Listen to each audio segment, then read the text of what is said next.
In today's video, we're going to talk about 5 players that have a shiny, hot name in fantasy football, but I'm not drafting them. They're going to let you down. And instead, there are 5 other players we're going to draft in order to build the best fantasy football team. All right, starting off with, do not draft Zay Flowers. Instead, just draft Josh Downs. All right, this is a trial video. I want you guys to let me know what you think, but there are currently more than 30 picks between Zay and Josh's ADP, and building a championship roster is all about getting the most value out of every single draft pick. And with all due respect to Zay Flowers, I like him as a player, but I'm going to tell you exactly why there's not going to be a difference in fantasy football specifically between these two names. And obviously you can get Downs far cheaper. I mean, Zay averaged 12.3 points per game despite being the clear #1 target on his offense last year, accounting for 25.4% of his team's target share. Compare that to Josh Downs last year. All right, he averaged more points per game than Zay in a far worse offense with the worst quarterback play you can possibly imagine. And somehow Josh Downs still set career highs in targets, receptions, receiving yards, receiving touchdowns, and points per game. I mean, if you look at a 17-game pace, because Josh only played 14 games last year, Josh Downs was on pace for 130 targets, more than Zay Flowers, more receptions than Zay Flowers by far, more receiving touchdowns, and he was on track to finish as a top 17 wide receiver. Zay Flowers, obviously wide receiver 22 overall, not point per game basis. And again, I can't emphasize enough how different their quarterback play was last year. Guys, check this out. Out of 39 quarterbacks last year with 250 dropbacks, all right, what's a drop back? I mean, you hike the ball, bang, I'm looking at the field, that's a drop back, okay? So you can see Jackson on the left, Richardson on the right. Again, out of 39 quarterbacks last year, Jackson pretty much top 3 in every category outside of completion percentage. Richardson pretty much bottom 3 in every single category, all right? So Richardson ranked bottom 5 in each of these categories: PFF grade, completion percentage, NFL rating, turnover-worthy play percentage, every category outside of team success, which is team points per game. I mean, Zay Flowers in 2024, just so we're on the same page, on a top 3 offense in the NFL, played with an MVP caliber quarterback and averaged just 12.3 points per game as the #1 option. Josh Downs in 2024, middle of the pack offense, one of the worst quarterback rooms in the entire NFL, and still averaged 13.1 points per game, more points than Zay Flowers, and set career highs. Now, we have to ask the question, which of these two player situations are bound to change more positively for 2025? Well, let's ask the question for Zay Flowers first. Why would you change your offense? It was one of the best offenses in the NFL. They re-signed Derrick Henry, telling us they're still going to be very focused on the run game. They added DeAndre Hopkins to the wide receiver room, which will just make it more difficult for Zay Flowers to get red zone opportunities, and their defense improved. Could there be more blowouts where they don't even need to throw the ball to Zay Flowers? For Josh Downs, I mean, why wouldn't you consider changing this offense? It was a complete mess last year, and Josh Downs was one of your only bright spots. Yes, they added Tyler Warren in the NFL draft. Daniel Jones is currently the favorite to win the NFL job. There is room for overall improvement for a Josh Downs situation. And look, if it's Anthony Richardson, we saw Josh Downs' floor last year. I already talked about that. But if it's Danny Dimes, we could see him hyper target Josh Downs the same way he's done with Wan'Dale Robinson in the past. I mean, look last year, for example, similar usage between these two guys, similar target share, slot alignment. And the only difference is Josh Downs is a far superior player, specifically after the catch and what he can give you. In 6 games last year without Anthony Richardson, that is the right side of your graphic here, Josh Downs averaged 14.4 points per game and almost 64 receiving yards per game. He was far superior without Anthony Richardson, but again, we know his floor. Guys, don't spend a high pick on Zay Flowers, the shiny price tag, when his production is replaceable later in your drafts. Spend that pick on an impact player, a rookie that you don't know the outcome of. All right, next, let's go to another wide receiver. Don't draft DJ Moore. Instead, just draft Chris Godwin.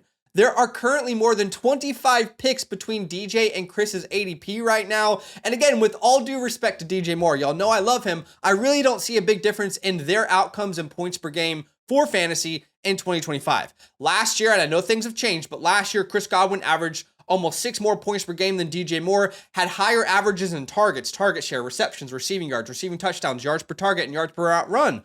Okay, obviously, if 2025, the season was going to go exactly like 2024, we all would prefer Chris Godwin before his injury. But as we know, things change. But let's be 100% real for a second, all right? Aren't DJ Moore and Chris Godwin in extremely similar positions this offseason? Check this out. Both DJ Moore and Chris Godwin have a new offensive coordinator, new staff, and have new weapons to compete with.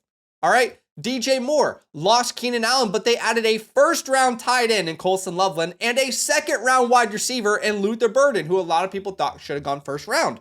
For Chris Godwin, the team added a first-round wide receiver in Emeka Egbuka. Both of these guys have a lot of competition, and regardless of what you think about them, they're going to have to deal with that in fantasy football. The difference is we all know what Baker Mayfield can do for a fantasy wide receiver. I expect Caleb Williams to take another step with Ben Johnson as his play caller and with the additions they made this offseason, but we already know what Baker Mayfield is capable of. We've already seen him have an elite year last year. Compare these guys side by side. Again, out of 39 quarterbacks with 250 dropbacks. You can see Baker Mayfield on the right-hand side. Top 7 in every category. PFF grade, completion percentage, NFL rating, team points per game. He had the second highest completion percentage of any quarterback in the NFL last year. All signs point towards Chris Godwin, by the way, being ready to go week 1.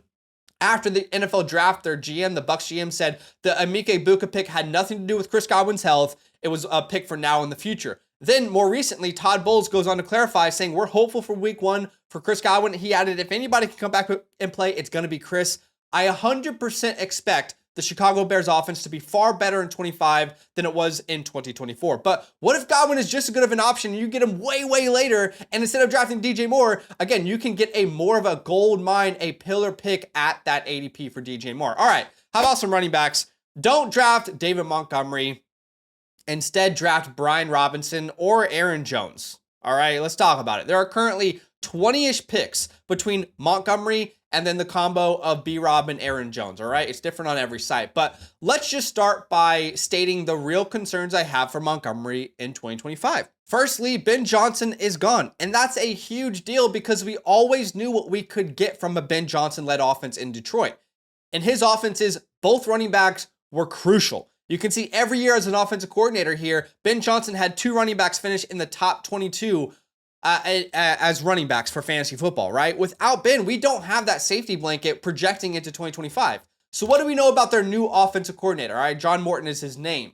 Last time he was an offensive coordinator was 2017 with the Jets. And the last year, in 2024, he was a passing game coordinator for the Broncos. It's important to state that every team is different. Like personnel has a lot to do with the way you deploy an offense. Nothing's copy and paste. But in 2017, as the offensive coordinator with the Jets, he gave a vast majority of his work to a 29-year-old Bilal Powell, but the clear RB2 was a 31-year-old Matt Forte. The only takeaway there is that they had a terrible running back room and a terrible offense, all right? Last year, John Morton, he was a passing game coordinator for the Broncos. The Broncos were 4th amongst all teams in targets to the running back position, which to me, you can digest that however you want, is a great sign for Jahmyr Gibbs. That's incredible. That's the guy that you design intentional receiving work for out of the backfield. Lastly, at 28, Montgomery has built up quite a big laundry list of injury history. Injury Shark gives him an 80.5% chance of injury in 2025, projecting at least 3 or 4 games missed, one of the highest marks in their database, and they label him a very high risk. Again, at every turn, I have question marks around David Montgomery's role in 2025, and it doesn't mean he's going to be irrelevant. I can't even guarantee that the role is going to change, but there's enough question marks where it's like, okay, so the reason you love Monty is he's a running back sharing an elite offense.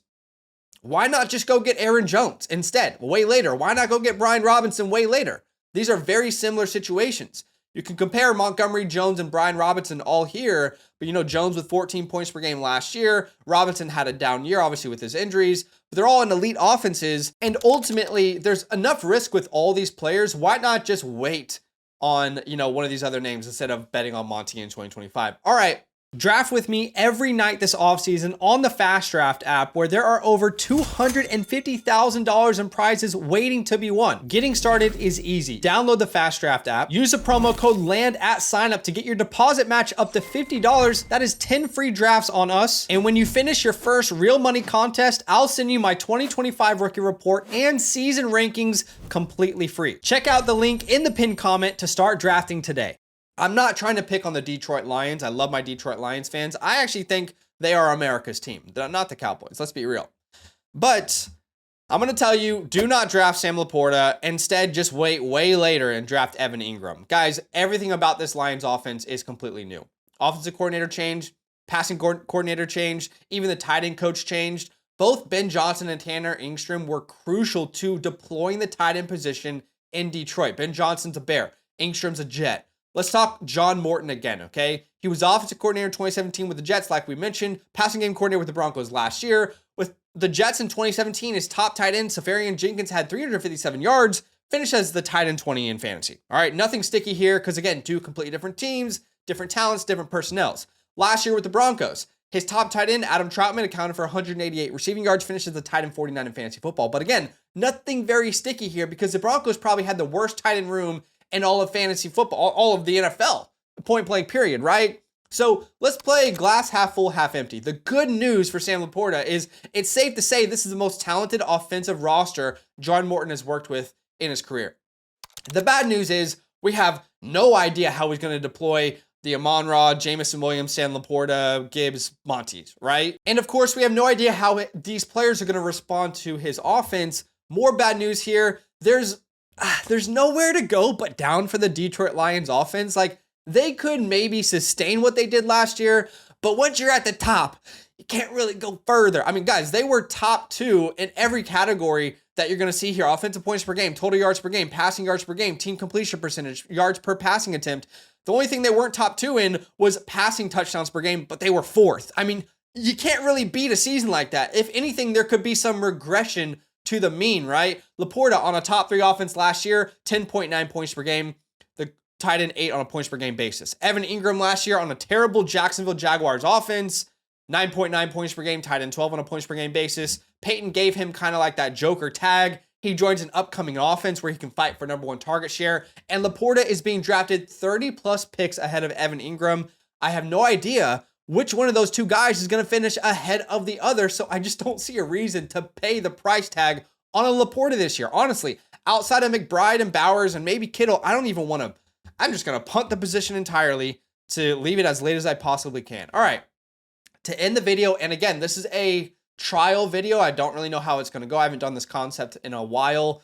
So let me know if you want me to make more content like this. But at the quarterback position, no surprise, if you know me, I'm going to tell you, don't draft Patrick Mahomes. Instead, just draft Justin Fields. And currently, there are 15 picks between Mahomes and Fields' ADP, but that number is a lot higher on a lot of like your ESPN, Sleepers, Yahoos. That number is way, way, way higher. Simply put, Mahomes needs 40-ish passing touchdowns a season to pay off his ADP, right? We've seen that like from 2020 to 2022, he's right there hovering around 40 passing touchdowns, and he has a great fantasy season, but that's just not the identity of this offense anymore, or this team in general. Like, this team went from very much like, we're going to score 40 on you every week to we're going to play great defense, run the ball, and manage the game. That is the era of this current Kansas City Chiefs team.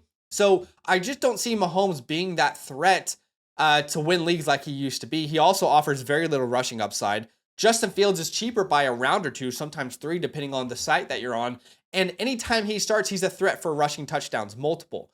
You can't count 2024 when we look at this graphic because the Steelers used him in packages as a non-starter and it doesn't accurately represent his performances. But you can see in 6 games as a Steelers starter in 2024, he averaged over 21 points per game, meaning over the last 3 years, he averaged almost 20 points per game in 34 starts. So I would rather take some Justin Fields.